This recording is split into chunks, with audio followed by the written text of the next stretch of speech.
kong napansin. VinFast service. Sobrang ganda ng view natin dito.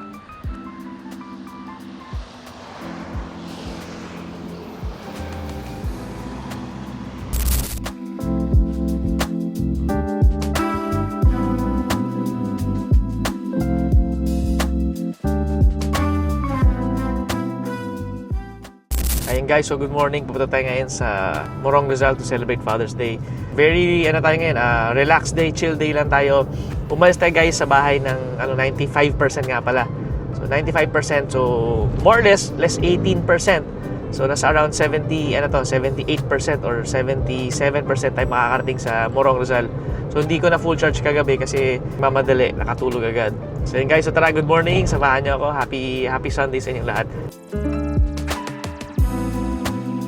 Ayan guys, so good morning. Nandito na tayo sa CP Garcia. Ang ating battery percentage is 92%.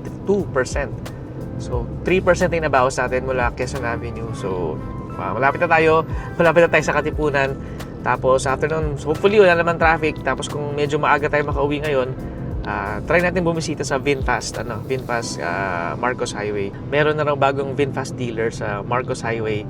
So makikita natin mamaya, medyo madadaanan lang natin, hindi muna tayo bababa. So yun guys, so tara, good morning, samahan nyo. Hindi na rin tayo muna mag-breakfast, doon na tayo sa Morong Rizal na. So yun guys, tara, good morning, samahan nyo ako. 6,000 kilometers or 6 months na gamit natin si VF3. Same route yung pupuntahan natin, same time, same distance. Ang difference na ngayon is medyo mainit. So ngayon, umalis tayo sa bahay with 95%. So dapat makarating tayo sa Morong Rizal with 77 or 78%. Pag dumating tayo sa Morong Rizal with 77 or 78%, assuming yung battery health natin, pag nakarating tayo sa Morong Rizal with still 77 or 78%, meaning yung battery health ng VF3 natin is still near perfect pa rin siguro after 6,000 kilometers. Kasi yung distance, same pa din. Yung nako-consume natin is still the same. So, hopefully, ganun na ang case natin. Guys, madadaanan natin yung VinFast sa Marcos Highway. Try ko lang videohan. So, madadaanan lang natin siya. Hindi tayo bababa ngayon. So, rin din alam kung bukas ngayon, Sunday. So, try lang natin makita lang. So, malaki daw to. Sila din yung Omoda JQ. If naalala nyo, nag-test drive tayo ng Omoda JQ EJ6 noon. So, same dealer din ng may-ari. So, yun. So, try natin dumaan siguro one of these days. Makita rin natin. So, ito siya guys. Kita ko nga, may VinFast Pasig nga. So, yun guys. So, tara. Daanan natin to next time. Siguro pag one of these days, daanan natin. So, yun guys. Tara. Good morning. Samahan nyo ako. Pamorong Rizal na tayo. Ayun guys. So, good morning. Dito na tayo sa Sumulong Highway. Ang ating battery percentage as of the moment is 88%. Tapos ang ating temperature is 33 degrees. So check natin kung ilang temperature ang mararating natin pagdating natin sa Morong Rizal. Pati yung battery percentage natin. So guys, kwento ko nga, hopefully makarating tayo sa Morong Rizal with 77 or 78%. Kasi umalis tayo ng bahay with 95%. So tingnan natin, sana ganun. Kasi pag ganun, ang battery health natin or battery health ng pinaka high voltage battery natin is still nasa high 100% siguro or high 90s pa din siya. So yun guys, so tara, good morning, samahan niyo ako.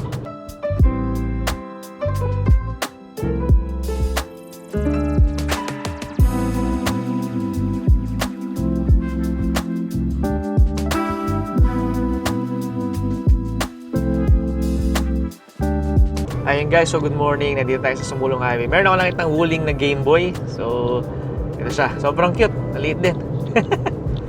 So guys, bago ko nga pala nabili si VF3, so naging option ko rito si Wuling Game Boy. Wuling Game Boy, Wuling Macaron.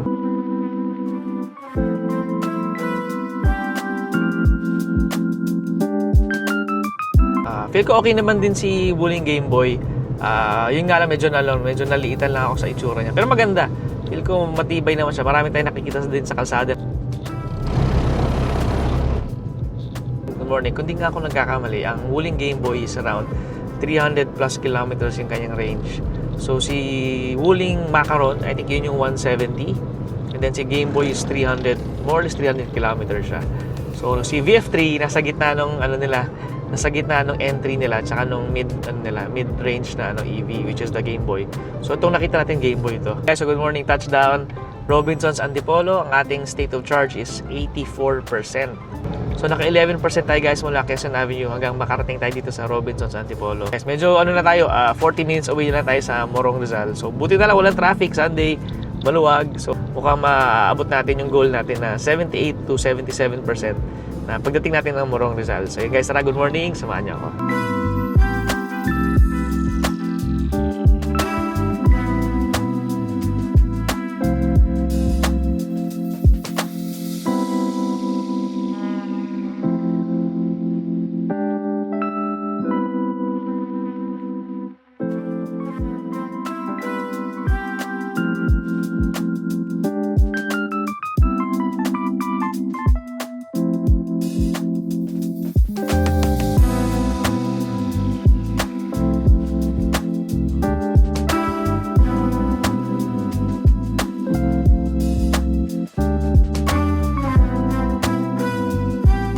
Ayan guys, so good morning. Nakakatuwa. So hindi tayo masyadong humirit ngayon.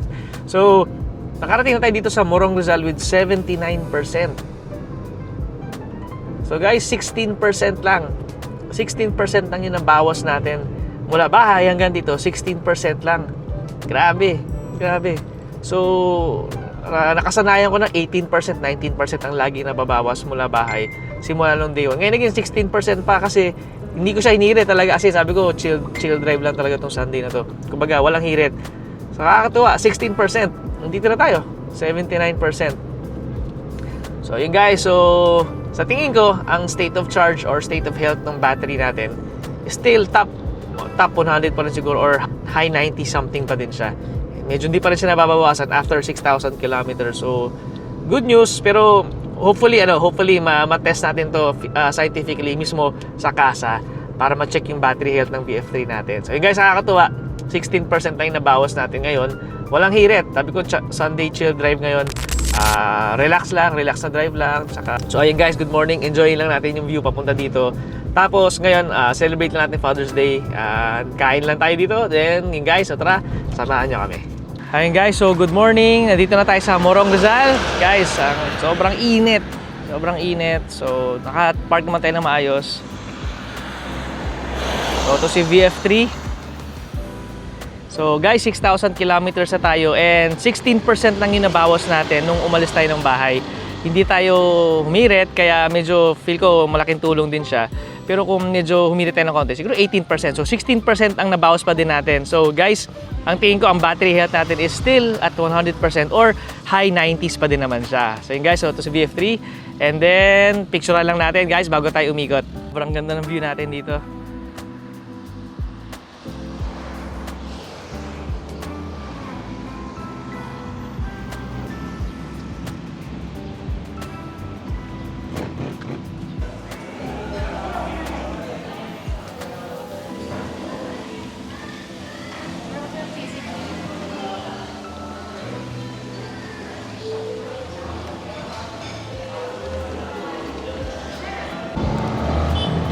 Hi guys, so dito tayo ngayon sa Windels.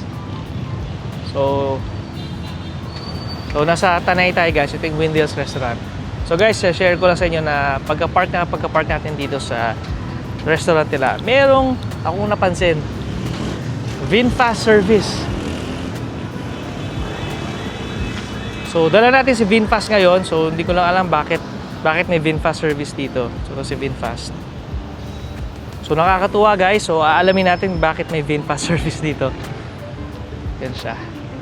Ayun guys, so tara, good afternoon. Kain muna tayo. Pauwi na tayo ngayon. Ang ating state of charge nung umalis tayo sa Morong is 70%. So hindi ko na-record kanina kasi medyo madilim.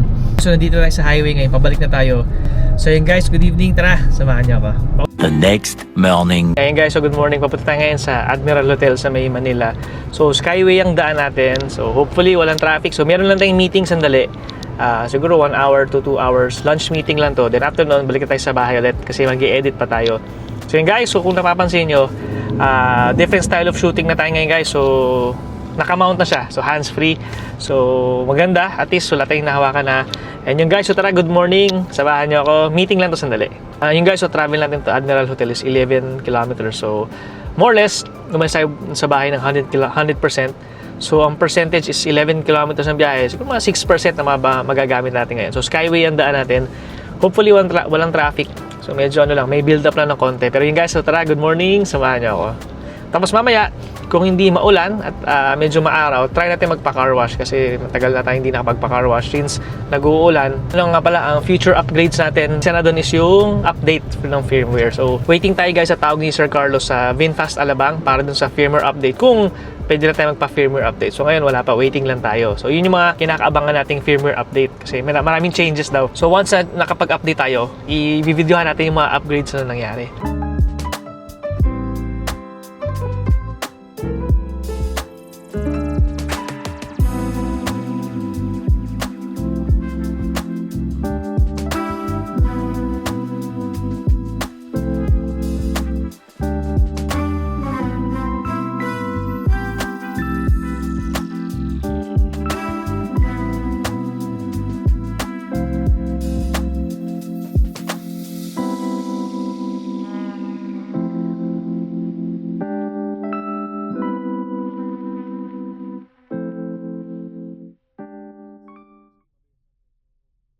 Ayun guys, so good morning. Skyway na tayo. Ang ating distance to Admiral Hotel is 10 kilometers. So 20 minutes pa. Pagdating natin ng Skyway, pagbaba ng Skyway actually mabilis na to eh. So dito lang yung bottleneck lang talaga sa Quezon Avenue. So ayun guys, tara, good morning. Samahan niyo ako.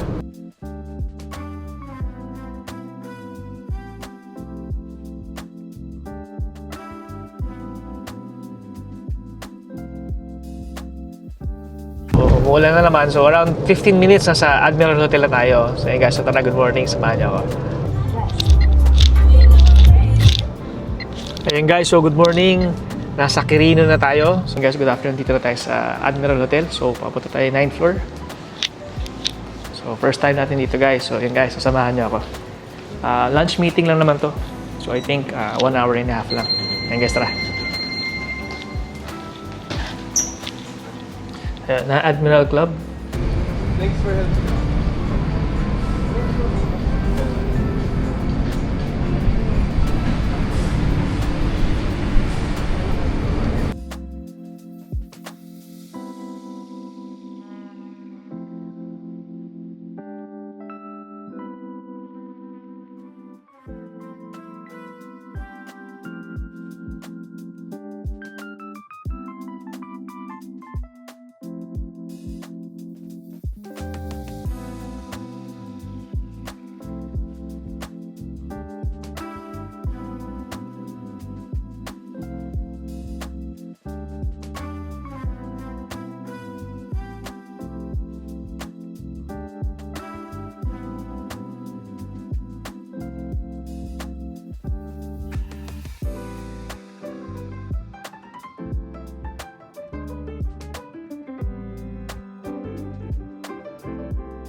So good afternoon, pa-Skyway na tayo. Wala namang traffic. I think ang biyahe natin is 20 minutes lang. Ang ating battery percentage is 93%. So tama, 6% lang nabawas natin kanina nung pagpunta natin sa Admiral Hotel. So ngayon, pabalik, ganun din naman. Another 6 to 7% lang din to. Pero baka mas konti ngayon kasi wala naman traffic na. So guys, so tara, good afternoon, samahan niyo ako. Then pag-uwi, pahinga muna tayo kasi bukas hanggang Thursday meron tayong shoot sa Ortigas. So guys, so tara, good afternoon, samahan niyo ako.